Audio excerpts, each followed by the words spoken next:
Depuis plus de 2000 ans, les diamants fascinent les civilisations les plus anciennes du monde. Découverts en Asie. Il y a des millénaires, les diamants étaient d'abord utilisés comme talismans religieux, censés éloigner les mauvais esprits et attirer la bonne fortune sur ceux qui les portaient. Cette perception a radicalement évolué au cours du XXe siècle, notamment grâce à une campagne publicitaire lancée en 1947 par la marque De Beers, qui associa pour la première fois ces pierres précieuses à l'amour et à l'engagement romantique. La formule « un diamant est éternel » transforma en profondeur les mentalités occidentales, faisant de la bague de fiançailles, ornée d'un diamant, un symbole universel de dévotion amoureuse. Aujourd'hui, les diamants incarnent bien plus que la romance, ils représentent le prestige, la réussite sociale, et dans la culture moderne, ils sont devenus de véritables emblèmes de succès et de statut affichés fièrement. Mais au-delà de leur impact culturel, ces pierres témoignent des merveilles de la géologie naturelle et de l'ingéniosité humaine, car l'humanité a non seulement appris à les extraire, mais aussi à répliquer leur création en laboratoire.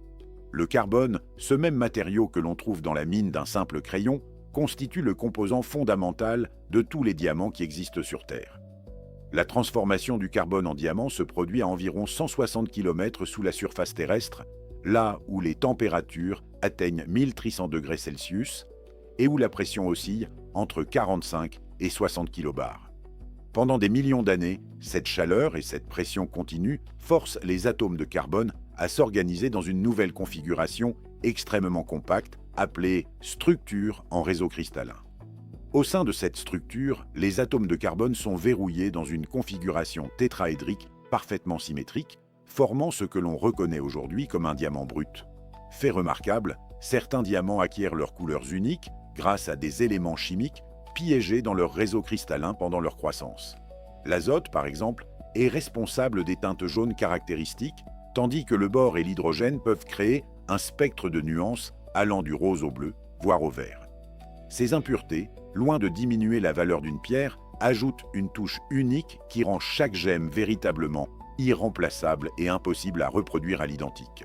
Cependant, leur voyage ne s'arrête pas au cœur du manteau terrestre. Ces trésors ont besoin d'un chemin pour atteindre la surface, et c'est là qu'entrent en jeu les volcans géologiques.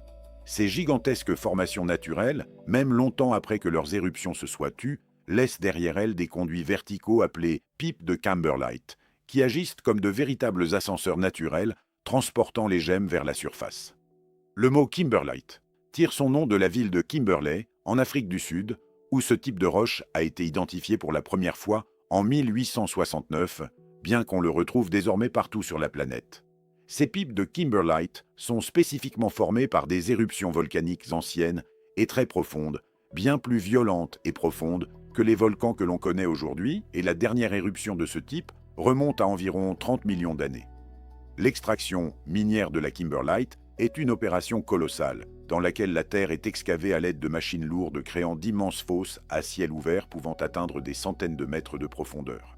Même après avoir mis au jour des gisements de Kimberlite à concentration relativement élevée en diamants, les mineurs n'extraient souvent qu'un gramme de diamant par tonne de minerai traité, ce qui illustre l'effort considérable que représente chaque pierre récupérée. Une autre méthode d'extraction est appelée minage alluvial, qui exploite les dépôts de limon et de sol meuble présents dans les zones côtières et les lits de rivières, à la manière d'un orpailleur cherchant de l'or, mais à bien plus grande échelle. Une fois le minerai diamantifère collecté, il est transporté vers une usine de traitement où il est d'abord concassé en morceaux plus petits avant de subir une série de techniques avancées de séparation.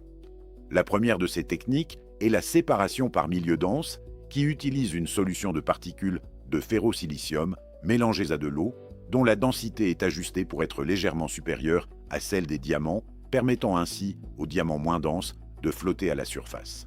La seconde technique est le tri par rayon X, une technologie plus récente qui exploite les propriétés d'absorption différentes des gemmes face aux rayons X pour les identifier et les isoler en fonction de leur structure cristalline. Lorsqu'un diamant est détecté, il est automatiquement éjecté à l'aide d'air comprimé ou de jets d'eau, permettant un tri rapide et précis sans intervention humaine directe. Quand on considère l'ampleur de ces opérations minières, leurs coûts astronomiques et leur impact environnemental non négligeable, on comprend pourquoi les scientifiques ont cherché depuis longtemps à produire leurs propres diamants en laboratoire. Les premières tentatives réussies datent du milieu des années 1950 menée par le scientifique Tracy Hall, mais les pierres obtenues étaient alors loin de ce que l'on imagine pour une bague de fiançailles.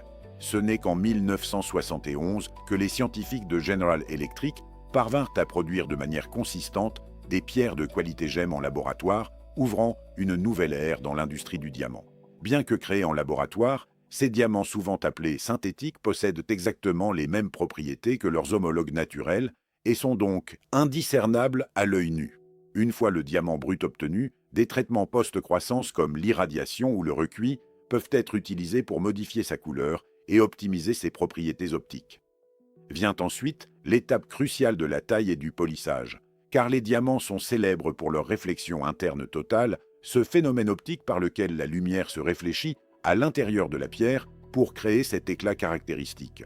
Pour maximiser cet effet, les facettes doivent être alignées et taillées de manière parfaitement symétrique selon un schéma optimisant la dispersion de la lumière, révélant ainsi le véritable éclat du diamant. Les tailleurs utilisent des outils spécialisés comme des scies de clivage, des machines à bruter avec des abrasifs grossiers et des découpeurs laser pour une précision extrême sur les détails les plus fins. Cette étape sculpte les contours du diamant, le transformant d'une pierre brute et opaque en une gemme reconnaissable et brillante. Après la taille vient l'étape de polissage, réalisée sur une roue en fonte appelée scaif, recouverte de poudre de diamant pour créer les facettes de base et éliminer les arêtes rugueuses. Enfin, grâce à une machine de facettage de précision, chaque facette est délicatement polie avec des angles soigneusement ajustés pour atteindre une surface d'une finesse absolue, révélant ainsi toute la brillance souhaitée du diamant. Une fois qu'un diamant atteint son état final de gemme taillée, il est évalué, ce qui lui délivre un certificat basé sur les 4 critères fondamentaux appelés les 4 C. La taille, ou cut en anglais, fait référence à la précision et au savoir-faire du tailleur, non pas à la forme de la pierre, mais à la qualité des coupes qui permettront à la lumière de parcourir un chemin parfait à travers les facettes. La couleur, ou color, indique l'absence de toute teinte dans la pierre, notée sur une échelle allant de D pour totalement incolore, jusqu'à Z pour les nuances jaunes ou brunes légèrement visibles. La clarté, ou clarity, mesure la présence d'imperfections tant externes qu'internes, avec des grades allant d'included pour des imperfections visibles à l'œil nu jusqu'à flawless, pour une pierre sans aucun défaut même sous un grossissement de 10 fois. Enfin, le carat mesure le poids du diamant et non sa taille comme on le croit souvent, avec un carat équivalent à 0,2 g, une unité de mesure standardisée dans le monde entier. Au-delà de la joaillerie, les diamants brillent également dans d'autres secteurs industriels, car en tant que substance naturelle, la plus dure connue, une lame à pointe de diamant peut couper à travers presque n'importe quel matériau. Ce sont d'ailleurs leurs versions synthétiques qui dominent désormais ces applications industrielles.